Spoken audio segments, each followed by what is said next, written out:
오늘 말씀은 누가복음 11장 3절입니다. 1절, 2절이 아니고요. 3절입니다. 누가복음 11장 3절 제가 봉독합니다. 우리에게 날마다 일용할 양식을 주시옵고. 아멘. 인류 최대의 관심사는 늘 먹고 사는 문제를 해결하는 것이었습니다. 자, 그래서 정치의 궁극적인 목적도 결국은 이제 두 가지로 수렴이 되는 것 같습니다. 부국, 강병 두 개입니다. 이렇게 얘기를 하면 김구 선생님은 그 문화민족 되는 것을 꿈꾸셨는데요. 문화민족 이루는 것 중요하지 않겠습니까? 이렇게 이제 반문하는 분이 있을지도 모르겠습니다. 자, 그런데 부국과 강병이 되면 문화는 대체로 따라옵니다. 뭐 항상 그런 건 아니지만 대체로 따라옵니다. 역사가 이 사실을 증명하고 있고요. 우리 K컬처가 여러분 그 한국 전쟁 이후에 K컬처가 있었어요? 불가능하잖아요. 이제 먹고 살만한 거예요. 우리나라가 먹고 살만해졌고, 그리고 강병도 어느 정도는 이루어낸 겁니다. 온전하진 않지만. 그러니까 부국 강병이 되니까 K컬처가 통하기 시작을 한 거죠. 예. 반면에 여러분 북한을 한번 보세요. 북한은 강병에 치중했잖아요. 덕분에 군사력은 꽤 된다고 그럽니다. 그런데 경제가 뒷받침하지 않으면 그 모든 사실 실질적으로 모든 것이 그냥 사상 누각에 불과하다. 그냥 쏟아지는 겁니다. 무너지게 되는 겁니다. 그래서 결국 한 국가의 힘은 경제력에 달려 있다. 이렇게 말해도 뭐 크게 틀리지는 않은 것 같습니다. 그러다 보니까 이제 자꾸 똑같은 말이 소환이 되는데 문제는 경제다. 이 얘기를 이제 계속 하는 겁니다. 그리고 이제 뭐 그게 더 실감이 나는 세상에 우리가 지금 살고 있어요. 이 서민은 다른 거 필요 없어요. 이제 이념의 시대도 상당 부분 지나갔지 않습니까? 이념보다 중요한 것은 무엇이냐 하면 서민이 원하는 것은 경제예요. 누가 대통령이 됐든 경제를 살리면 그 대통령은 위대한 대통령이 위대한 지도자가 되는 겁니다. 그래서 경제가 이렇게 온기가 돌아요. 그래서 뭐 국민소득이 높아지고 또 부동산과 물가가 안정이 되면 그러면 뭐 어떤 사람이 정부를 비난을 하겠습니까? 경제가 그만큼 중요하다는 거죠. 이 사실들은 상식이기 때문에 누구나 다 잘 알 뿐만 아니라 특히 정치인들이 너무나 잘 압니다. 자, 그러니까 심지어 김정은도 알아 이거를. 김정은도 알기 때문에 신년이 되면 비슷한 얘기 항상 하지 않습니까? 모든 인민이 배불리 먹고 살 수 있는 그런 한 해를 만들겠다. 그 얘기를 하는 거죠. 문제는 매년 실패하기 때문에 그게 문제입니다만은 이제 경제를 활성화하면 되는 겁니다. 그리고 이걸 어떻게든 이루어 보려고 인류가 부단히 노력을 해왔습니다. 그래서 이런 경제 시스템도 만들어보고 저런 시스템도 만들어보고, 물론 그런 시스템을 만드는 것은 굉장히 어려운 일이지만, 그리고 또 몇 사람이 모여서 머리를 굴린다고 해서 시스템이 만들어지는 건 아닙니다. 하여간 다양한 경제 시스템을 실험을 해본 겁니다. 그래서 어떻게 하면 완벽한 시스템을 만들어서 모든 사람이 잘 살 수 있는 그런 사회를 만들어 볼까? 그걸 이제 궁리를 한 거죠. 그 끝없는 그 실험의 과정이 인류의 역사였다. 이렇게 말해도 이제 틀리지 않을 것 같은데, 공산권의 사회주의도 그런 실험 중 하나였습니다. 다만 완벽한 실패작일 뿐이죠. 공산권의 사회주의를 보고 성공했다고 말하는 사람은 아마 아무도 없을 겁니다. 아마 북한 사람들도 알 거예요. 북한 지도자들도 알 겁니다. 이거는 틀려먹은 시스템이다. 망한 시스템이다. 알겠죠. 뭐 어떻게 그걸 모를 수가 있겠습니까? 자, 그래서 사회주의를 지지하는 사람이 지금도 있다고 한다면 좀 이상한 거다. 그거는 그렇게 얘기할 수밖에 없어요. 왜냐하면 다 실패했으니까.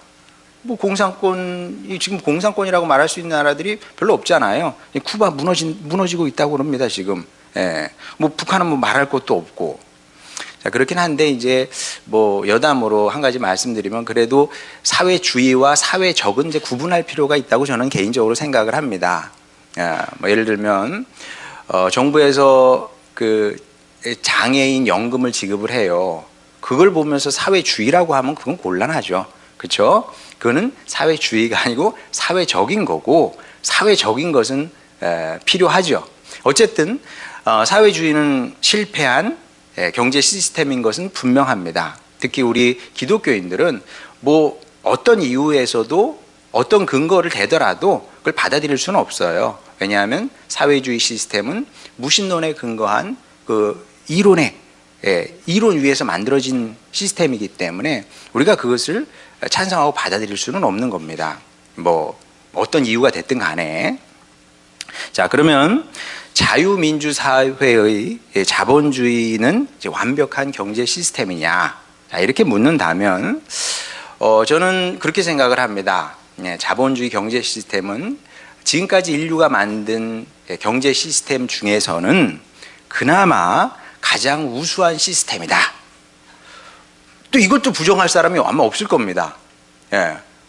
이걸 부정하면 그럼 뭘 해요? 뭘 할 겁니까? 예. 시장을 존중하는 자본주의 경제 시스템. 이거보다 더 나은 시스템은 지금까지 없었어요.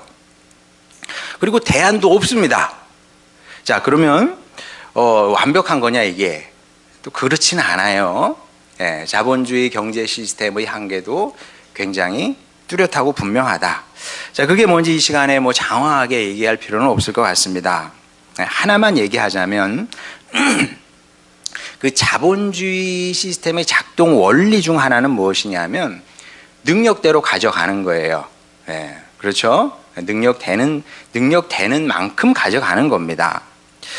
반대로 능력이 안 되면 어려움을 겪게 되는 거죠. 능력이 되는 사람은 많이 가져가는 것이고 능력이 안 되는 사람은 어려움을 적게 가져가니까 어려울 수밖에 없는 거죠. 자, 이게 무슨 말인지 이제 대학생들을 만나보면 알게 되는데 대학에 가서 이제 학생들 만나잖아요. 그러면 이제 3학년, 4학년 되면 이제 얼굴이 좀 어두워집니다. 예, 왜냐하면 그럴 수밖에 없는 것 같아요. 예, 사실 사회에서 능력이 된다고 말하는 사람은 보통 한 뭐 1%, 2%, 뭐 3% 요 정도잖아요. 자, 근데 내가 그 안에 들지 못한다는 사실을 알아요. 예, 사람은 알게 돼 있습니다.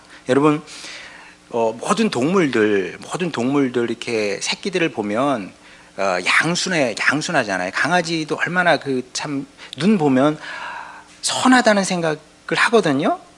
애기들은 다 선해. 왜 선한 줄 아세요? 주제 파악을 하거든.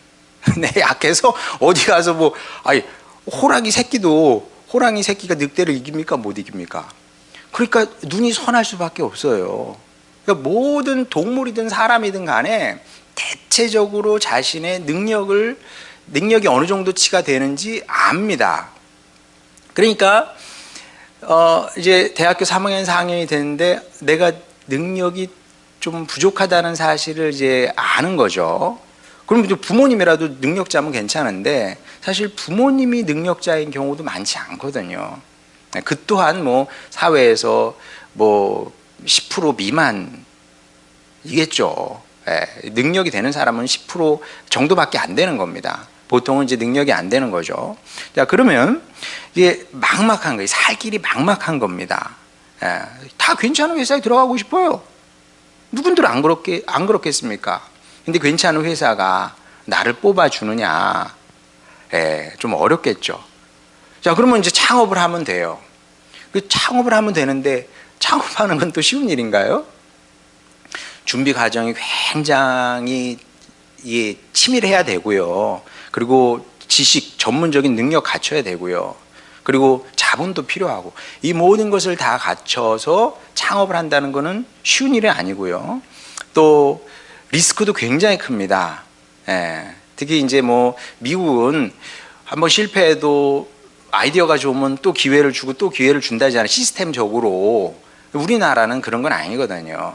한 번 실패하면 이제 패가 망신할 수 있는 겁니다. 그러니까 이런 리스크를 감수하고 창업을 하는 사람이 몇 명이나 되겠습니까? 게다가 이제 휴머노이드 세상이 코앞에 왔잖아요. 이제 10년 안에 휴머노이드가 인간 일자리를 대부분 차지하게 될 거다. 뭐 이렇게 얘기를 하고 있습니다. 자, 그럼 웬만한 것은 로봇이 다 할 텐데, 난 뭘 하면서 살까? 난 뭘 할까요? 손가락 빨고 살아야 돼. 그러니까 이제 특히 청년들에게는 이제 고용 한파가 이미 닥쳤고, 나 죽으란 얘기인가? 이렇게 이제 현실을 받아들이게 되는 겁니다.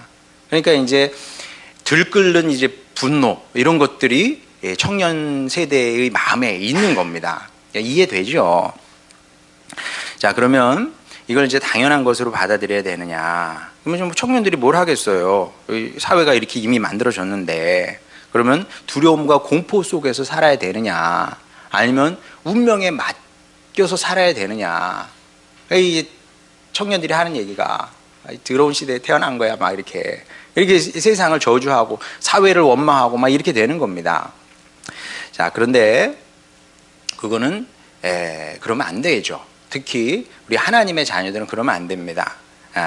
우리 학생들, 청년들은 그런 마음가짐으로 살면은 그건 진짜 그건 악하고 못된 겁니다. 일찌감치 버려야 돼요.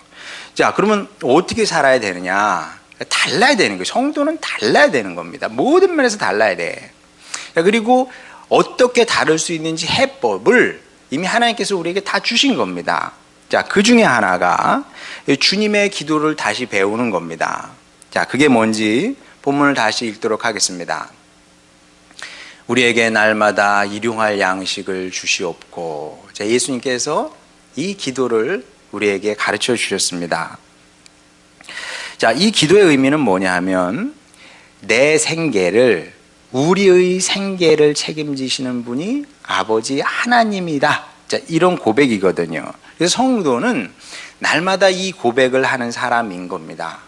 그러니까 이제 우리가 예수 기도를 배웠어요. 예수 기도를 통해서 우리 날마다 끊임없이 계속 기도하는 법을 배운 거 아닙니까? 그렇게 기도하는 거예요. 쉬지 않고 기도하는 겁니다. 예수님의 주기도문을 통해서 기도의 내용을 배우는 건데, 우리가 날마다 기도해야 되는 것은 무엇이냐면 날마다 일용할 양식을 주시옵소서 기도를 하는 거죠. 자, 이 기도를 하면 불신자들이 딱 보면 굉장히 우스워 보일 겁니다. 그래? 당신들이 이런 기도를 하게 되면 뭐가 달라지는데? 자, 당연히 이런 질문을 하겠죠. 불신자들 입장에서는 당연히 그렇게 질문할 수밖에 없습니다. 왜냐하면 우리가 모여서 아무리 이 기도를 열심히 한다고 해도 4차 산업혁명이라는 새로운 세상을 막지는 못할 겁니다. 우리는 굉장히 현실적인 사람이기도 해야 돼요. 성도는 현실이 있는데 나는 못 봤어, 없어 이러면 안 돼. 현실은 있는 그대로 직시를 해야 되는 겁니다. 4차 산업혁명의 시대가 전혀 새로운 세상이 지금 열리고 있는 겁니다. 그걸 우리가 막아요? 못 막죠? 또 우리가 이 기도를 모여서 날마다 해. 그러면 이전에 없었던 새로운 경제 시스템이, 완벽한 경제 시스템이 짜잔하고 만들어집니까? 그럴 리가 있겠어요. 그런 세상은 오지 않습니다. 저도 인정하는 바이고 여러분도 인정을 해야 돼요. 우리가 아무리 기도한다 그래도 완벽한 경제 시스템이 다스리는, 그래서 모든 사람이 다 부자고 다 풍요롭고 이런 세상은 오지 않는다. 자, 그런데 왜 예수님께서 2000년 전에 가르쳐 주신 저 기도를 우리가 해야 하고 또 배워야 되느냐? 자, 거기는 이유가 당연히 있죠. 숨은 이유가 있습니다. 자, 먼저 이 기도가 우리에게 가르쳐 주는 것은 무엇이냐 하면 이유 불문하고, 이 중에 이유 불문하고, 토를 자꾸 달면 안 돼.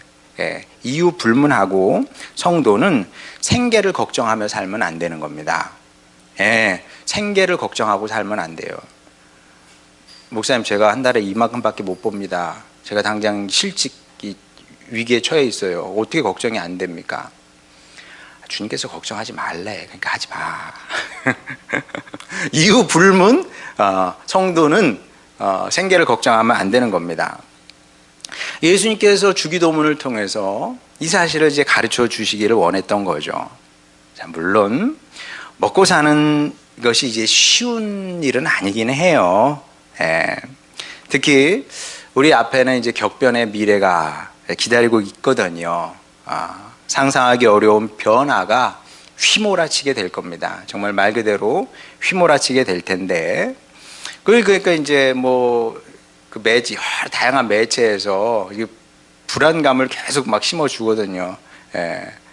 어떻게 될 거냐 막 이렇게 얘기를 해.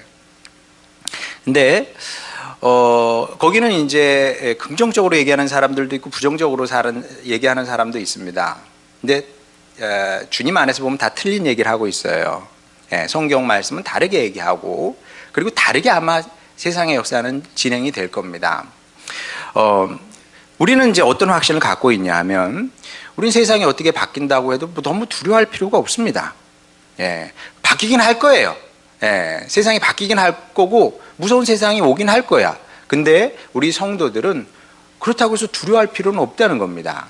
왜냐하면 우리가 하나님을 믿는다는 게 뭐겠습니까? 우리가 하나님을 믿고 고백한다는 것은 무엇이냐 하면, 그분이 지금까지 만물의 주인이셨고 앞으로도 영원히 만물의, 그리고 보이지 않는 세계들의 주인일 것이라고 고백을 하는 거거든요.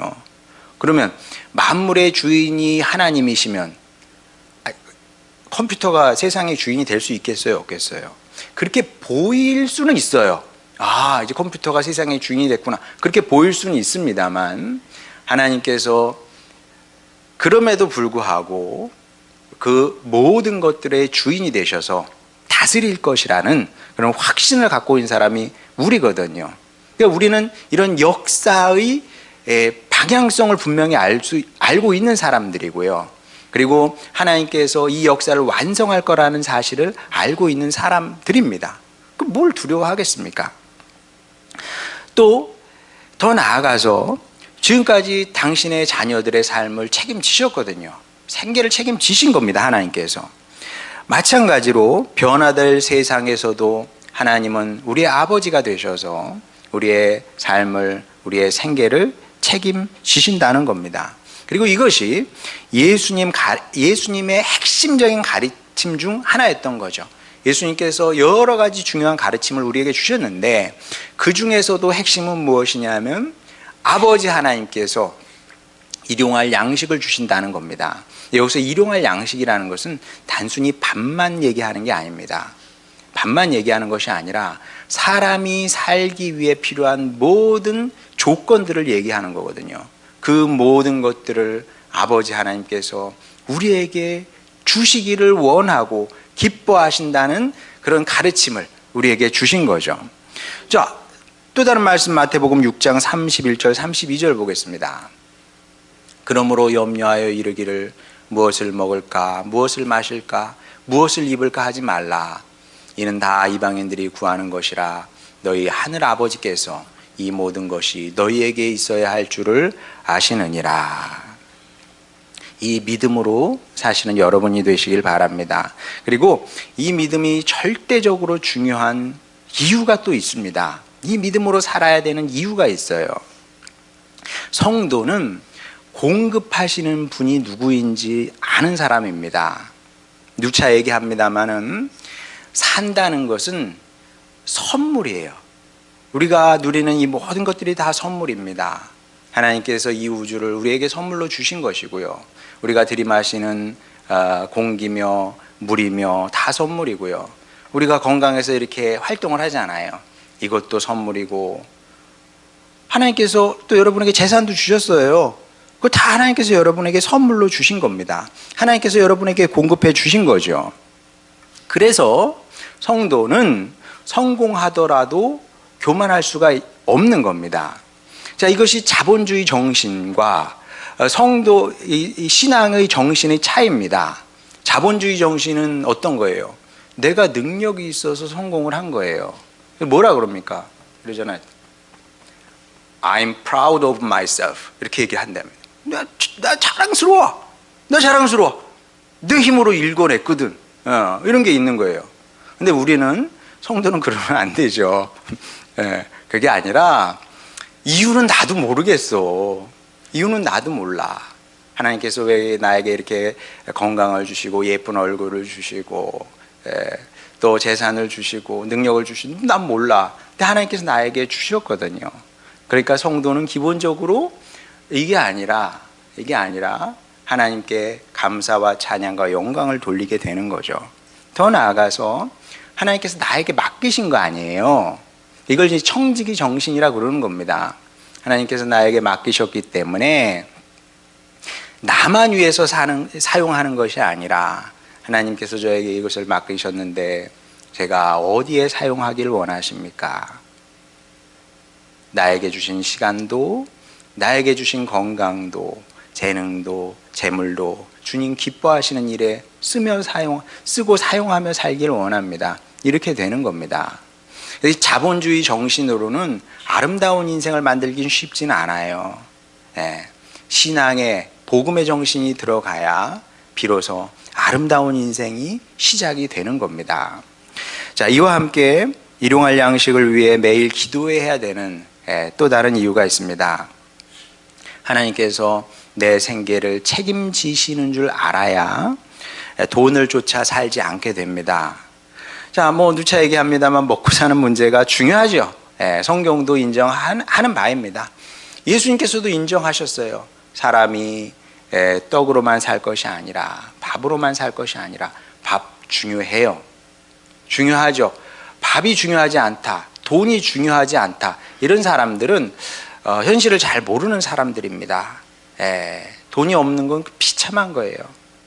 제가 천안에 와서 진짜 빈 털털이었지. 누가 저를 도와주겠습니까? 근데 2년마다 이사를 가야 되는데 진짜 죽겠더라고요. 그때 죽겠어. 아니 제가 수입이 그때 교회에서 생활비로 주는 것밖에 없었어요. 생활비로 주는 것밖에 없었는데 생활비로 얼마나 좋겠습니까? 이것저것 차 떼고 포 떼고 하게 되면 진짜 수중에 남는 돈이 그 몇십만 원이나 됐을까? 그거 가지고 애 둘 키우면서 살았으니까. 근데 그때 천안 집값이 쭉쭉쭉쭉 올라가는 거예요. 근데 이사를 가야 되는데 갈 데가 없어. 갈 데가 없고, 갈 때는 고사하고 이사 비용이 없어요. 이사 비용이 한 100만 원은 필요하잖아요. 그러면 집사람하고 저하고 농을 지고 나를 수는 없잖아요. 옛날엔 다 그렇게 했는데 어떻게 그렇게 했나 모르겠어요. 어려웠죠. 어떻게 살았는지 몰라요. 다 지났으니까 이제 하는 얘기인데, 돈이 없이 어떻게 삽니까? 돈이 중요합니다. 자, 그렇긴 한데, 그렇다고 해서 먹고 사는 것이, 돈을 버는 것이 우리의 인생의 목적이 될 수는 없는 겁니다. 맛있는 거 배불리 먹고 살다가 천국 가는 게, 그러려고 우리가 사는 건 아니지 않습니까? 그러려고 우리가 이 땅에 온 것은 아니거든요. 저도 그렇고 여러분도 그렇고 뭔가 사명이 있어서 하나님께서 이 땅에 보내신 겁니다. 그게 뭔데요, 목사님? 그건 저도 모르지. 사람마다 다 다른 거거든요. 사람마다 다 다른 겁니다. 지나봐야 알아요. 지나봐야 알아. 요셉도 감옥에 가 있어요. 아마 알았겠죠. 꿈꾼 게 있어서 뭔가 내 인생에 의미가 있을 거야, 사명이 있을 거야, 이루어야 되는 게 있을 거야, 알지. 근데 그게 뭔지 어떻게 알겠어요? 그냥 믿음으로, 소망으로 참아내고 기다리고 그렇게 하는 거죠. 그렇게 살아내면 어느 순간 깨닫게 되는 거죠. 이 일을 위해서 내가 살아야만 했나 보다. 그렇게 여러분만 할 수 있는 그런 아주 독특한 우리만의 고유한 사명이 누구에게나 있는 겁니다. 그리고 생계는 이 사명을 완수하기 위한 수단일 뿐이에요. 수단. 그러니까 이게 사명이라는 건 굉장히 중요한 거기 때문에 하나님도 아세요. 네가 이 일을 이루고 와야 돼. 그러면 그게 중요한 거기 때문에 하나님께서 그 사명을 이루고 완성할 수 있도록 생계를 책임져 주시겠다. 이게 예수님의 말씀이고 성경의 가르침인 거거든요. 자, 그런데 수단이 목적이 돼버려. 되게 이상한 겁니다. 예. 먹고 사는 게 목적이 돼버려. 돈 버는 게 목적이 돼버려. 이러면 굉장히 이상해지는 거죠. 그래서 저는 이 시대의 청년들에게 약간의 불만은 좀 있어요. 예. 자꾸 취직, 돈 버는 거 이런 것만 생각하거든요. 그게 무슨 얘기인지는 알겠어. 먹고 살아야지. 먹고 살아야지. 요즘 심지어 신학생들도 유튜브 보면은 이걸 내가 시대가 바뀌었다는 걸로 이해를 해야 되는지 자꾸 먹고 사는 걸 얘기를 해요. 생계가 안 되는데 어떻게 주님의 사역을 하냐. 우리 아버지 세대들은 우리 아버지 할아버지 세대들은 그때 뭐 간증들 얘기해 보면 기가 막히죠. 예, 그냥 생활비로 뭐 장작을 받았다나 뭐 아니 쌀을 못 받는데 장작을 받으면 그냥 등이나 뜨뜻하게 하고 그냥 살라는 얘기인가. 그런 줄 알고 주님의 길을 간 건데 이제 뭐 다 이제 시대가 바뀌어서 그런가. 우리끼리 하는 얘기예요. 이런 얘기하면 또 꼰대라 그래. 예. 먹고 사는 게 목표가 되면 안 되고요. 이 사명을 따라 살아야 되는 겁니다. 그리고 하나님께서도 그럴 생각이시니 이제 우리가 먹고 사는 것으로 만족해서도 안 되고요. 예, 나 이제 먹고 살만해. 그거 만족하면 안 됩니다. 또 생계의 두려움에서도 이제 벗어나야 되는 겁니다. 하나님께서 책임지신다고 말씀을 하셨으니까 사랑과 능력이 하나님께 맡기고 이제 우리의 사고 패러다임을 바꿔야 되는 겁니다. 사고 방식을 바꿔야 돼. 어떻게 바꿔야 됩니까? 주님, 남은 인생을 통해서 주님께서 저에게 맡기신 사명, 뭔지 정확하게 모르지만 제가 이거 이루어내겠습니다. 그리고 사명 완수하고 제가 주님 앞에 서겠습니다. 주님 만나겠습니다. 이런 자세로 사시는 여러분이 되시기를 바랍니다. 그러면 어떤 은혜가 임할까요? 마태복음 6장 33절 보겠습니다. 그런즉 너희는 먼저 그의 나라와 그의 의를 구하라. 이게 그의 나라와 의를 구하는 겁니다. 그리하면 이 모든 것을 아버지 하나님께서 너희에게 더하시리라.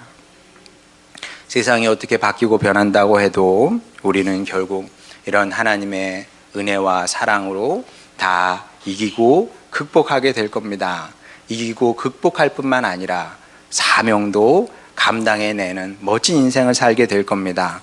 부디 이 소망으로 날마다 예수님의 기도를 새롭게 배우는 여러분이 되시길 바랍니다. 그리하여 모든 것을 더하실 뿐만 아니라 마지막 날 최고의 상으로 갚으시는 그 영광을 누리는 여러분 모두가 되시기를 주님의 이름으로 축원합니다. 우리 찬양 부르고 기도하도록 하겠습니다.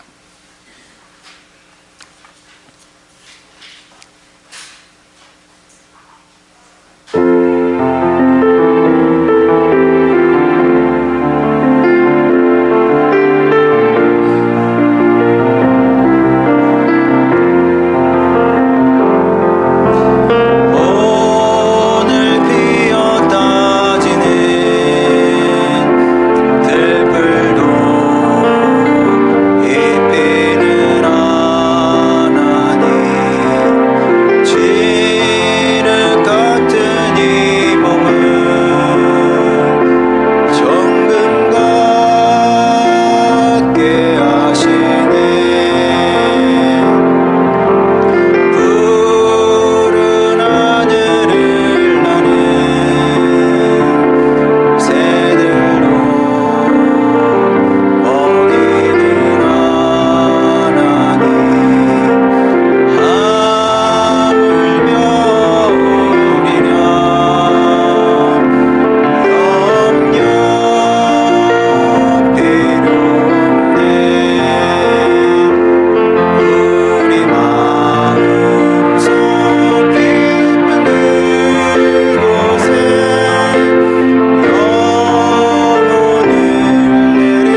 일상을 살다 보면 온갖 두려움들이, 근심이 우리를 사로잡으려 하는 것을 보게 됩니다. 관건은 우리가 말씀에 사로잡혀 사느냐, 하나님의 은혜에 사로잡혀 사느냐, 아니면 그 두려움과 근심과 걱정에 우리를 내어주느냐, 그거 아니겠습니까? 이 시간 우리 주님의 말씀을 붙듭시다. 하나님께서 우리의 아버지가 되십니다. 우리 아버지가 되셔서 우리의 인생을, 우리의 가정을, 우리 교회를, 나라와 민족을, 온 세상을 선으로 또 구원으로 이끄시게 될 겁니다. 주님, 제가 이 믿음을 붙들길 원합니다. 그리고 여기에서 저의 사명을 생각하겠습니다. 주님, 그게 뭔지 모르지만 제 사명이 있다고 하셨으니 아버지, 그 사명을 붙들고 한평생 살길 원합니다. 주여, 축복하여 주셔서 저를 향한, 우리를 향한 주님의 선하시고 아름다운 뜻을 이루며 살게 하여 주시옵소서. 이런 기도 제목으로 주님께 나가도록 하겠습니다. 기도하시겠습니다. 우리를 사랑하시는 아버지 하나님, 여기 주님의 백성들이 있습니다. 아버지, 근심과 걱정으로 살았던 우리의 과거를 회개합니다. 주님, 이제 그 과거로 돌아가지 않겠습니다. 대신 아버지 하나님을 믿음으로 살겠습니다. 의지하며 살겠습니다.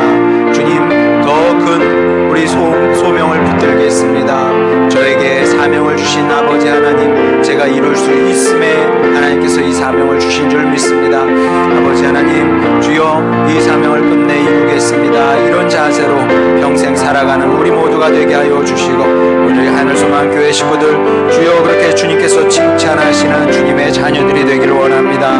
일꾼이 되기를 원합니다. 사역자가 되기를 원합니다.